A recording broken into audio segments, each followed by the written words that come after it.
जय जय रामकृष्ण हरी. शुभ सकाळ. 365 दिवसांच्या प्रवचन मालिकेतील आजचा दिवस 99.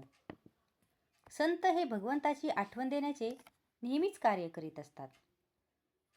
ज्याला सत्याचे ज्ञान झाले तो सर्वज्ञ बनला आणि जे या सत्याला धरून राहतात ते संत. संत आपल्याला मार्ग दाखवायला तयार असतात, परंतु आपला अभिमान आड येतो आणि आपण संतांना नावे ठेवतो. एक जण संतांना उद्देशून म्हणाला, तुम्ही आमचे नुकसान करता. अपकार करणाऱ्यांवरही उपकार करायला सांगून आम्हाला मेषपात्र करता. वास्तविक आपल्या संतांनी कर्मांचा ढीग पडला आहे, पण त्यांच्या आणि आपल्या कर्मांमध्ये फरक आहे. राम करता या भावनेने त्यांनी कर्म केले आणि आपण ते कर्म मीपणाने करतो, म्हणून कर्म आपल्याला बंधनकारक बनते. संतांची कामगिरी कुणाला दिसत नाही आणि आमची फक्त दिसण्यापुरतीच असते, त्यामुळे ती पुरी पडत नाही. एखादा पुष्कळ ज्ञानी झाला, पण ते ज्ञान जर वृत्तीत उतरले नाही तर काय उपयोग त्या ज्ञानाचा? जगाचे खरे स्वरूप समजून घेण्यासाठी जो सुखदुःखाच्या जाळ्यात सापडला नाही त्याच्याकडे जावे. तो साक्षीत्वाने राहून जगापासून अलिप्तच राहतो, कर्म करूनही अलिप्त राहतो. आपण मात्र सुखदुःखामध्ये गुरफटून जातो. संतांचे अनुकरण शुद्ध असल्याशिवाय त्यांची शिव्यांची भाषासुद्धा न बोचणारी किंबहुना आशीर्वाद रूपच ठरते. सत्पुरुष काही विद्वान नसतात. अतिविद्वान मनुष्य कोणीही सत्पुरुष झालेला ऐकवीत नाही.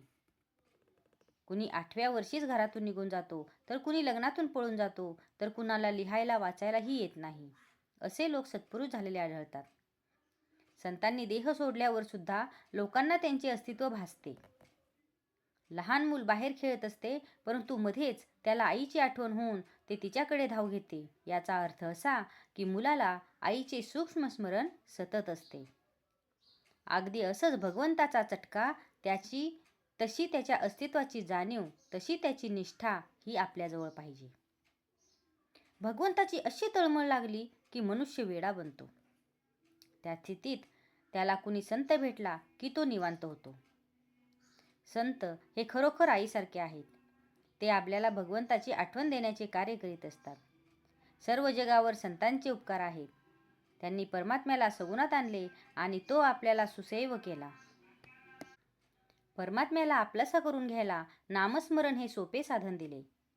एकनाथी भागवत, ज्ञानेश्वरी असे सोपे सद्ग्रंथ निर्माण केले आणि यथाशक्ती अन्नदान करणे हेच कलियुगात उत्तम साधन आहे असे सांगितले. या 4 गोष्टी आचरणात आणायचा प्रयत्न ज्याने केला त्याला काही कमी पडणार नाही, नेहमीच समाधान राहील. हे जग संतांशिवाय असणे शक्य नाही आणि आम्हाला त्यांना ओळखता येत नाही. आजचा हा भाग तुम्हाला कसा वाटला हे कमेंट करून नक्की सांगा. कमेंटमध्ये लिहा. जय जय रामकृष्ण हरी.